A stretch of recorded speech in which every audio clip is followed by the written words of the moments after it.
आज supreme court में वक्फ संशोधन अधिनियम 2025 की संवैधानिक वैधता को चुनौती देने वाली याचिकाओं पर होगी सुनवाई। मुख्य न्यायाधीश संजीव खन्ना, जस्टिस संजय कुमार और जस्टिस केवी विश्वनाथन की पीठ कर रही है मामले पर सुनवाई। कोर्ट 17 अप्रैल को सुनवाई के बाद केंद्र सरकार को 7 दिन में जवाब दाखिल करने और याचिकाकर्ताओं को उसके बाद 5 दिन में प्रतिक्रिया देने का दिया था निर्देश। सुनवाई में वक्फ बाय यूजर प्रावधान को हटाने और वक्फ बोर्ड में गैर मुस्लिमों की नियुक्ति जैसे मुद्दों पर होगा फोकस। कोर्ट ने 70 से ज्यादा याचिकाओं में से केवल 5 मुख्य याचिकाओं पर सुनवाई का लिया है फैसला। याचिकाकर्ताओं ने कानून पर धार्मिक स्वतंत्रता के उल्लंघन का लगाया है आरोप। आज सुप्रीम कोर्ट में बीजेपी सांसद निशिकांत दुबे के खिलाफ होगी सुनवाई। सांसद के खिलाफ स्वतः संज्ञान लेकर अवमानना कार्यवाही शुरू करेगा सुप्रीम कोर्ट। कोर्ट में लगाई गई थी याचिका में आरोप दुबे ने सुप्रीम कोर्ट और मुख्य न्यायाधीश संजीव खन्ना के खिलाफ दिए हैं अपमानजनक और निंदनीय बयान। बीजेपी सांसद ने बयान में कोर्ट को धार्मिक और गृहयुद्ध भड़काने का ठहराया था जिम्मेदार। ये मामला वक्फ संशोधन अधिनियम 2025 की सुनवाई के दौरान उनकी टिप्पणियों से जुड़ा है। जस्टिस BR गवई और जस्टिस ऑगस्टिन जॉर्ज मसीह की पीठ इस याचिका पर करेगी विचार। याचिकाकर्ताओं ने अटॉर्नी जनरल से अवमानना कार्यवाही की मांगी थी इजाजत, लेकिन जवाब न मिलने पर कोर्ट से की गई थी हस्तक्षेप की मांग। हालांकि बीजेपी ने दुबे के बयानों से किया है किनारा, जबकि विपक्ष ने इसे न्यायपालिका पर बताया था हमला। सुनवाई में कोर्ट ये तय कर सकता है कि दुबे के बयान अवमानना के दायरे में आते हैं या नहीं।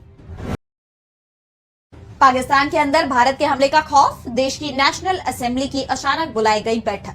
पाकिस्तान के पीएम शहबाज शरीफ की अपील पर राष्ट्रपति जरदारी ने की घोषणा। सत्र में भारत और पाकिस्तान के बीच बने तनावपूर्ण हालात, नियंत्रण रेखा LOC पर स्थिति, सिंधु जल संधि, चिनाब के पानी पर लगी रोक और पहलगाम घटना के बाद के घटनाक्रम को लेकर होगी चर्चा। दिन की बजाय रात में चलेगी पाकिस्तानी संसद। पाकिस्तान के खिलाफ भारत सरकार का एक्शन जारी।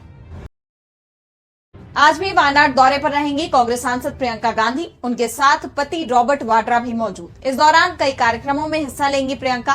दौरे के पहले दिन कांग्रेस सांसद ने वायनाड वन्य जीव प्रभाग में बीमार और घायल जानवरों के लिए एक एम्बुलेंस का हैंडओवर समारोह में लिया था हिस्सा।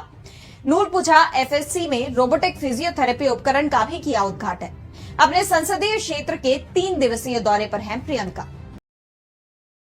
कांग्रेस सांसद राहुल गांधी की नागरिकता मामले में सुनवाई आज।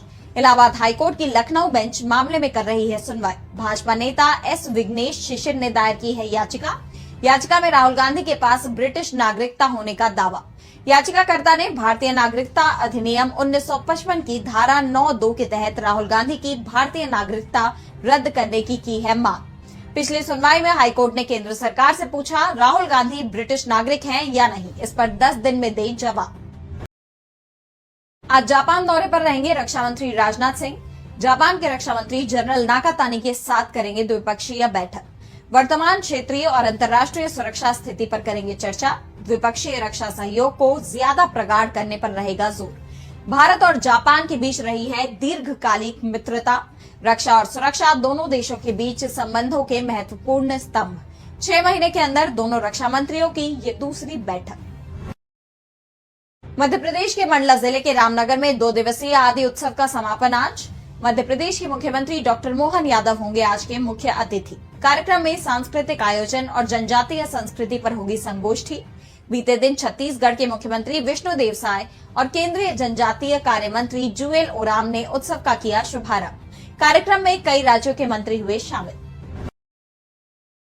खेलो इंडिया यूथ गेम्स 2025 का हुआ आगाज। 15 मई तक बिहार में 5 शहरों पटना, राजगीर, गया, भागलपुर, बेगूसराय और नई दिल्ली में होगा आयोजन। एक दिन पहले प्रधानमंत्री नरेंद्र मोदी ने किया था उद्घाटन। लगभग 8500 खिलाड़ी 27 खेलों में लेंगे भाग, जिनमें तीरंदाजी, कबड्डी, वॉलीबॉल, स्विमिंग, शूटिंग और फुटबॉल जैसे खेल होंगे शामिल।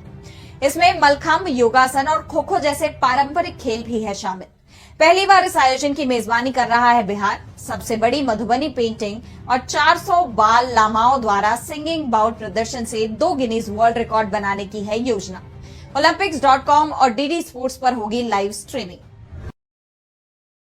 IPL 2025 का 55वां मैच आज सनराइजर्स हैदराबाद और दिल्ली कैपिटल्स के बीच खेला जाएगा मैच। हैदराबाद के राजीव गांधी इंटरनेशनल स्टेडियम में शाम 7:30 बजे शुरू होगा मुकाबला। दोनों टीमें प्लेऑफ की दौड़ में महत्वपूर्ण स्थान के लिए करेंगी संघर्ष। पैट कमिंस करेंगे सनराइजर्स हैदराबाद की कप्तानी, जबकि अक्षर पटेल कर सकते हैं दिल्ली कैपिटल्स की अगुवाई। दोनों टीमों के पास मजबूत बल्लेबाजी और गेंदबाजी लाइनअप है, जिससे फैंस को एक रोमांचक मुकाबला होने की है उम्मीद। आज दिल्ली, एनसीआर, उत्तर प्रदेश, राजस्थान, पंजाब, हरियाणा में आंधी तूफान के साथ हल्की से मध्यम बारिश सहित तेज हवाओं की संभावना, जिससे तापमान 30 से 36 डिग्री सेल्सियस रहने का अनुमान। बिहार, झारखंड और पूर्वी भारत में प्री मानसून गतिविधियों के कारण मध्यम से भारी बारिश, गरज और बिजली की चेतावनी। केरल, तमिलनाडु, कर्नाटक में हल्की से मध्यम बारिश और उमस भरे मौसम का अनुमान। मध्य प्रदेश, छत्तीसगढ़ में छिटपुट बारिश के साथ जारी रहेगा गर्मी का प्रभाव। नागालैंड, मणिपुर, मेघालय में गरज के साथ बारिश और ओलावृष्टि संभव। हिमाचल प्रदेश और उत्तराखंड के ऊंचाई वाले क्षेत्रों में हो सकती है हल्की बर्फबारी। कुल मिलाकर देश में तापमान सामान्य से कम और मौसम सुहावना रहने का अनुमान।